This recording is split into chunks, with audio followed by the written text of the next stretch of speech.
All right, 2442 Coyner. Corner lot here, cool location. When I first looked at this one on paper, I thought flip because of the location and the potential possibilities, especially with the large lot on here. As I've looked into it a little bit more, I think maybe just a little bit of investment and then making it as an income property might be our best bet too, with appreciation because of where we are location wise and doing something. So really big corner lot. I mean, all this that you see here, it's like a double lot. Walk in here to our living area. Flooring is in fine shape. The carpet needs to be replaced, but I would redo all of the flooring in here. We've got some really tall ceilings throughout. There is some settlement cracks across the top here, up here, and down here. And the floor does slope as we go to this area here. But it's nothing dramatic, and it's certainly not anything that gives me, quite frankly, any kind of heartburn whatsoever. Front bedroom here. Good sized room. Nice separation from other stuff. There is its own entrance here. So obviously roommate situation or multiple renters is a possibility.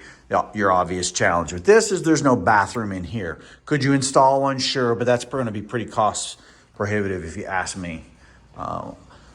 This wall here, I don't know that it is load bearing or not, but based off of where we're located, I'm going to say that it probably, I don't know.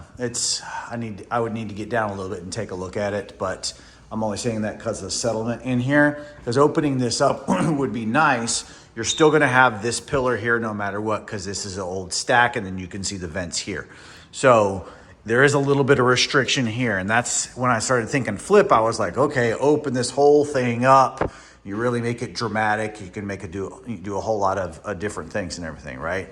But as I've gone a little bit further, this is why I'm thinking rental. Our second bedroom right again off of the main area here.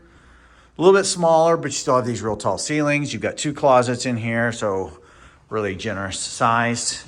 Back here to what would be your dining room, I guess. And then bedroom number 3, smallest of the 3. Still has a closet, window, etc., but completely functional for this. And then we have our kitchen here in the back. So, we've got some waviness, some dips at the threshold. This pops up a little bit. So doing something that's going to help flatten it out, not the cheap version. I wouldn't do any kind of cheap version that's just going to allow it to bubble again or anything like that. I would do something that's going to try to level it, self-leveling, something along those lines is what I would do.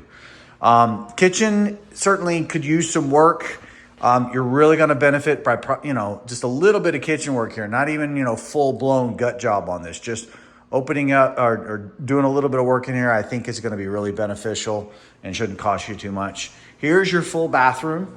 This one probably needs a little bit more work if we're going to really boost that rent, make somebody think that, it's worthwhile to get to that $1,400, even $1,500 dollar threshold, which is absolutely feasible in this neighborhood.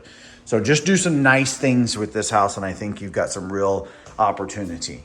The back here, closed-in porch, we see this all the time, right? This is where our washer and dryer is and our water heater, okay?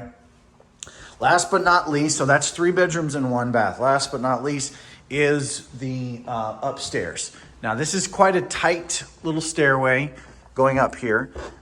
It's narrow, it's steep. Got a low ceiling right here for sure, right? But as we get up here, and this is finished attic, without question, this is a pretty generous room up here. So it's plenty tall ceiling-wise, plenty of room. I don't know that this is the parents' retreat or whatever, but there's certainly plenty of room up here for everything. So, and then really we just go into the attic space where you have your furnace and etc. Furnace up here looks to be in pretty decent condition as well. It's certainly been maintained. Okay, so we'll walk around outside a little bit more so you can see what that looks like. But again, some of you guys may be looking at this going, flip, and some of you guys thought that would be I certainly did when I saw it on paper. I had several people that initially asked me about it as a flip, and I liked it. But as I've gone through this, I think it's a better play right now. And I think it's actually one of the few properties that you could probably still legitimately burr around this area. So exterior wise, we've got some wood treatments that need to be taken care of. The roof is not bad. It's certainly not new. It's less than 10 years for sure. Might even, probably certain with a little bit of maintenance, you'll get 5 years out of it.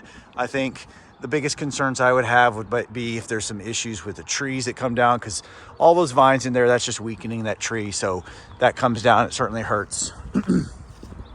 This tree doesn't touch it. Gigantic, huge yard here. Really, really nice. Now, we do have a detached structure here, one-car garage, if you will.